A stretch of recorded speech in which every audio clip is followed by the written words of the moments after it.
So in our first video, we looked at how to tell an HTML document to connect with a style sheet. The big advantage of doing it this way is that you can create one style sheet that can control dozens, hundreds, or even thousands of web pages.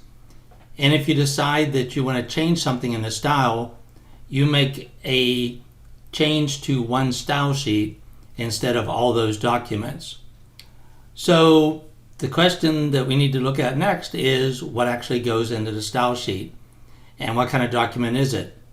Well, just like an HTML document, it's a plain text document, and you can use Notepad, as you see I'm using here, or any other plain text editor, and you just need to make sure you save it as text only, but with the extension .css.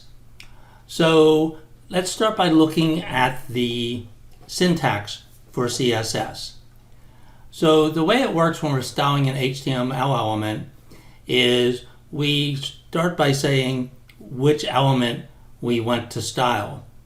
So for instance, if we're doing something that affects the entire body section of a document, then we're going to start by saying, hey, when you see the body tag in an HTML document that's looking at this file, do the following things. And we're going to start with a really easy one here, and that is going to be to change the background color of a document. And so we say, when you see body, and then we say, here's what I want you to apply. And the first thing we're going to look at is the background color. So in this case, the body is what we call the selector. That's how we select which element of the HTML document is going to be styled. Then we need to make at least one declaration. A declaration consists of a property and consists of a value. Not all that different from an attribute and a value in HTML, except the syntax, the punctuation is different. So if we say we want to set the background color, well, we'd need to go to our bag of CSS tricks and see the background color. Pretty straightforward. Background hyphen color. Then we use a colon, and then we tell it what color we want. Now we can use, in many cases, like for the primary colors, we could say yellow, for instance, or we can use a hashtag and the number of the color if we're using a color selector online. We're always going to end that with a semicolon, and then we're going to close the curly brace, and boom. Now at this point, if I go to File, Save As, and I'm going to go to Text Documents, I'm going to change that to All Files, and I'm going to say save that as style.css, and I'm going to say save. And I'm going to save it in the same place where I've saved my HTML file. And as you can see, it's now saved. So, boom, at this point, if I call up that HTML document that I had before, and I preview it in the browser, I'm going to pull the browser in here and let you see what the difference is now. So as you can see, everything looks the same as it did before, except now our background color is yellow. So pretty straightforward. So what else might we want to do? Well, let's say we want to style all the H1s in our document. So again, the selector is H1. And we're going to set up the curly bracket. And so what color do we want the text in an H1 to be?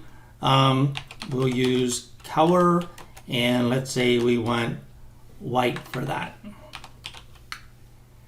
And let's also say that we want to make the text in an H1 centered in whatever section of the page that's in.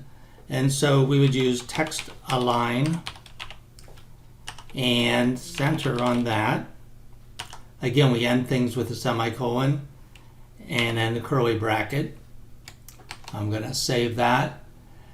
And then I'm going to show you something. This is very common when people are working with CSS, because sometimes you might say, well, I want to make the H1, I want to make it white, and I want to give it a certain background color, and I want to use a specific typeface, and I want to use a specific type size, and I want to align the text a certain way, and I want to make it italic, and on and on and on and on. That can make for a very long line, and when you go in and try to find something to change it later, it can really slow things down.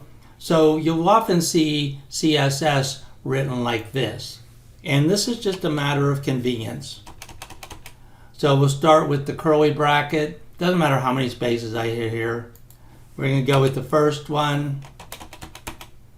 We're going to go with the second one. And then we're going to wrap it up down here. Both of these work exactly the same way. This makes no difference whatsoever.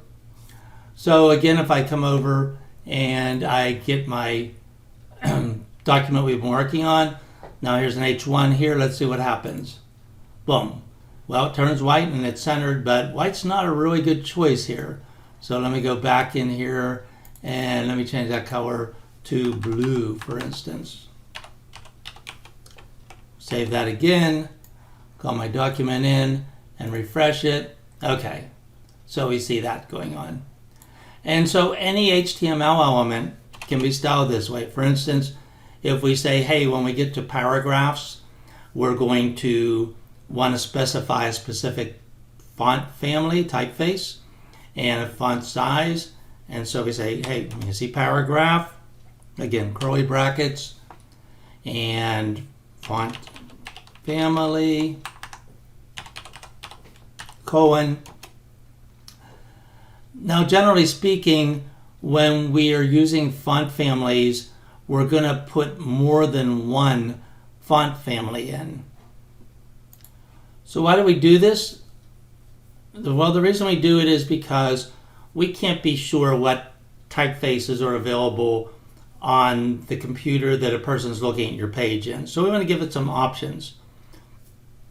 Next class, we're going to look at how we specifically choose typefaces and make sure that people can see them. But for right now, the basics. So we're going to take a set here, and I've just copied this. I'm going to paste it in. This says, if the person who's looking at this page has Times New Roman on their computer, use that. Why are there quotes around this? Because it's more than one word. If they don't have Times New Roman, look and see if they have the typeface Times. If they don't have that, look for basic serif typeface, which every computer will have. So it goes from that one to that one to that one. And again, we're going to semicolon and close the curly bracket, and boom. So that's all we need to do if we're just specifying the font family. If we also want to specify the font size, then we probably will use what I was showing you up above, except not cutting words into pieces.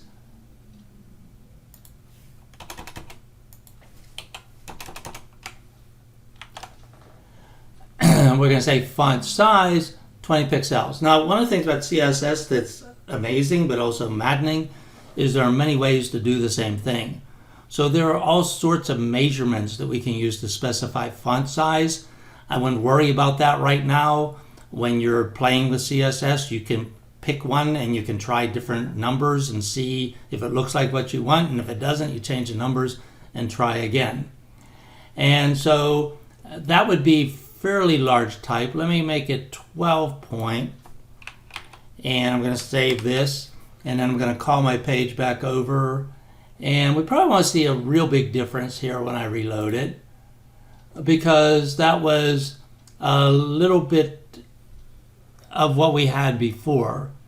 But if we did say using a different font set, for instance, instead of the serifs, using a sans serif, we'd replace those with this, save it, get the web page back, refresh it, and now you can see anything that's in a paragraph is going to be affected that way. Now you'll notice that didn't affect our list, it didn't affect our tables, it didn't affect our block quote. So those need to be handled separately because they're not within a paragraph.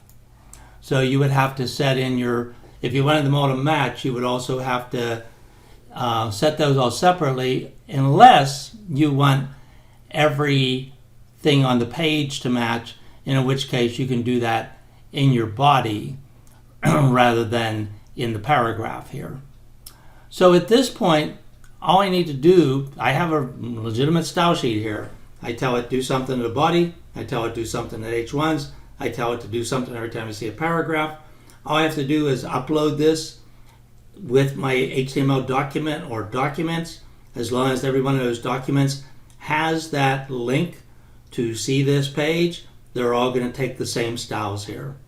So it's really pretty straightforward, and again, it is amazing what you can do with CSS. We're going to stop here today, but in the next class we're going to get a little deeper into some things that you can do with CSS and talk a little bit more about what goes even deeper than that.